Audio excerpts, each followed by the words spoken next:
Welcome to Martin Survival. You know, one of the most valued pieces of gear that I carry in my pack whenever I'm out in the field, whether I'm just scouting for bighorn or mule deer, or I'm setting 100 to 200 deadfall traps and snares, or I'm just in a base camp practicing primitive skills in bushcraft, is my Shemagh that I'm wearing around as a scarf right now.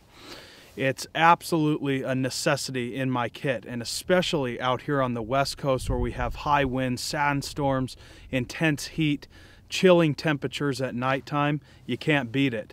So today I want to show you multiple ways in how to tie this to protect yourself against the elements, and I also want to talk a little bit about Cahuilla history and how Indians used to wear some of these cotton cloths. So stick around, guys. We have a great show coming.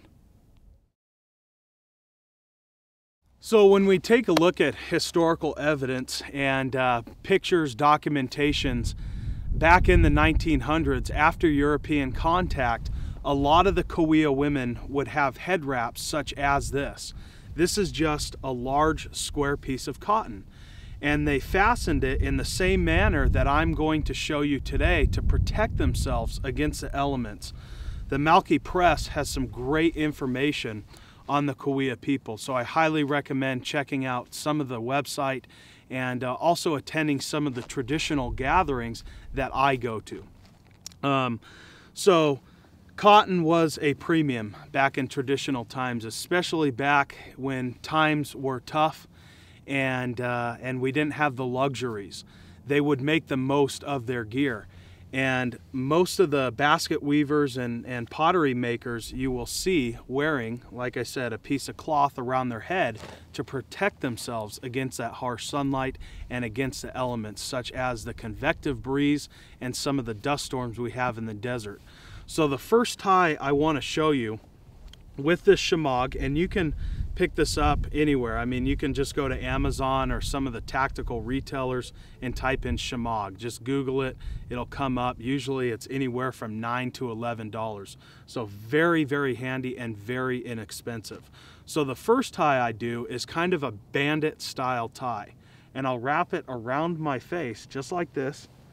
And things might get a little bit muffled here because I got to pinch it in between my teeth. So I'll wrap it around just like that, as you can see here, and I have the excess cloth hanging down towards my chest. Then I take these two tag ends and I wrap it around, hanging down towards the breast, and I will take this piece of cloth and pinch it in between my teeth and make a loose square knot towards my chest down here. I don't want it up towards my throat because then I would have the risk of choking.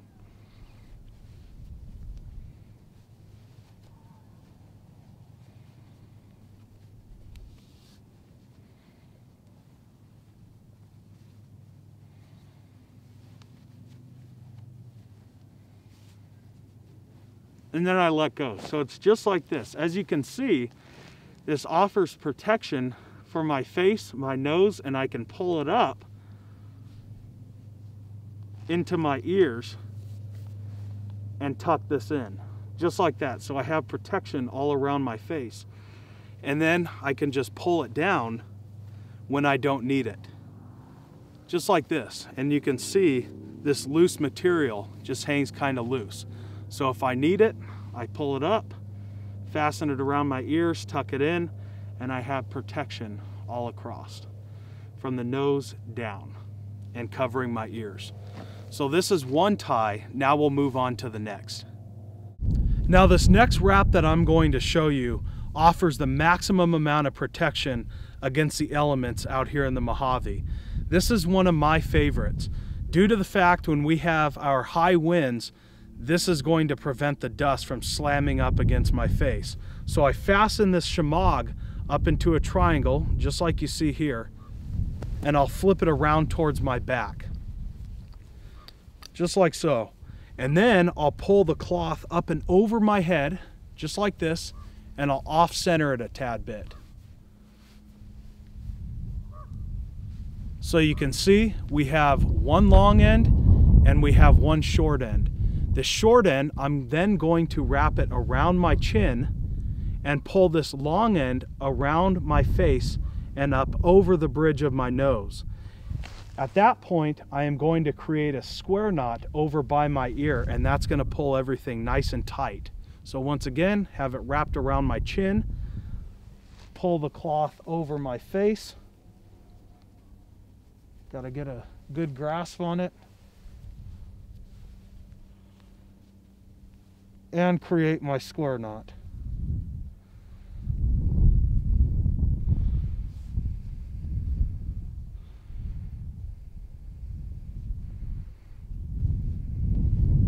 Now I can adjust it.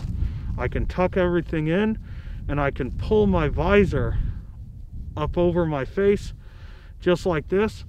And as you can see, I have maximum amount of protection on my face, my ears, my neck, and my head.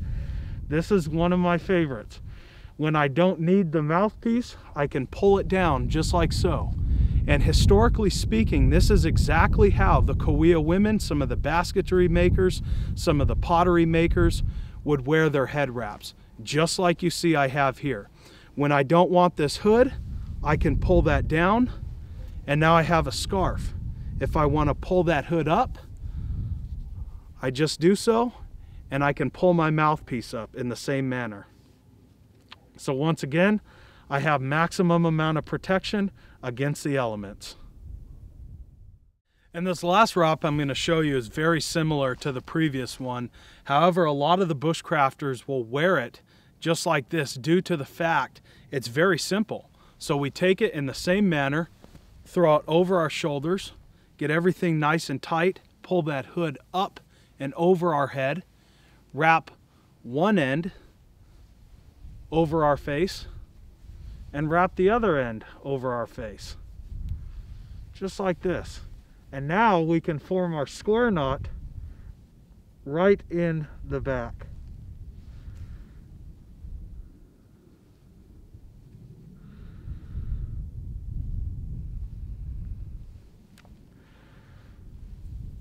And I can adjust my visor by pulling it down. Now this one I don't really particularly like because some of it is a little bit loose, and out here in the desert when our winds kick up, we need this thing to rest nice and tight. The visor is just a tad bit loose, but it is favored, like I said, because of its simplicity, very easy to make, and once again we can pull it down, fasten it into a hood, and take that hood off, and now we have a scarf. When we want that hood back on, just flip it up. When we want that mouthpiece back up, we can just flip that up as well. We have protection against our face, our ears, our neck, and our head. All right, folks, so that is just about going to wrap things up for me today. Once again, tying a shemagh. Now, in part 2 of this series, I am going to discuss other variations in how to tie this, and I'm also going to discuss other uses for this large cotton cloth. So out here on the West Coast, it is really an invaluable piece of gear that will be either on my person at all times or in my pack where it is easy to access and it's safe and secure. Man, our winds start gusting up there, and we're very lucky to get a nice calm day like it is today. Just a very minor breeze, but I'd say 90% of the time we have extreme high winds out here, and that dust blows in your face. You're gonna live in comfort with this piece of gear. I also wanted to take the time to thank Sigma 3 Survival School for showing me that last variation. I learn stuff new every single day, and that's something that I want to give them credit for. So once again, Sigma 3 Survival School, thank you very much. And if you guys, my viewers, have not checked out Sigma 3, check out their channel. They have some great information and some great instructional videos. So with that, I'm Jeff with MartinSurvival.com, and we'll see you in the next one.